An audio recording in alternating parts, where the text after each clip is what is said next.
You came in 2010 as a Tea Party conservative. And you were down really, even until late in that race against Charlie Crist, if I recall. I think your campaign really surged late in the campaign. And you're a Tea Party conservative. The only criticism that I hear about you goes back to one issue, and that's immigration and the deal that you tried to do.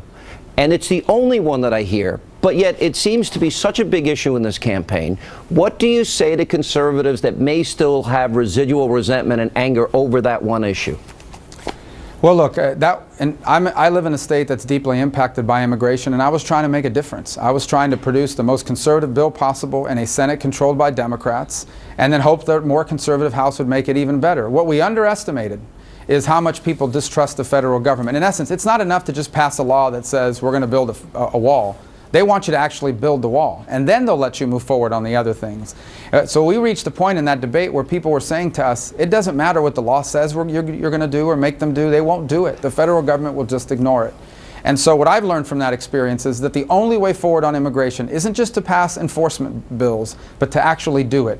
You're going to have to prove to the American people, not just that E-Verify has been implemented, not just that entry-exit tracking system is implemented, and not just that the wall has been built. You're going to have to prove that it's working, that illegal immigration numbers have come substantially down. And if we do that, then I think people are going to be very reasonable about how we modernize legal immigration, so that it's more about merit than about family, in other words, let me ask basis. Let me do a follow-up in this way. I think what you just said about stopping the Iranian deal, the things you do with the EPA, your first day in office, I think is very appealing to conservatives who are going to be voting in this primary.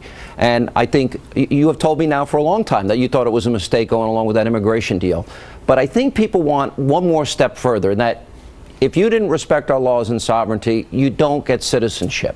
Are you prepared to say that? Well, that's a majority position. First of all, I don't think we're even going to get to that stage of the debate until we've done those other two things.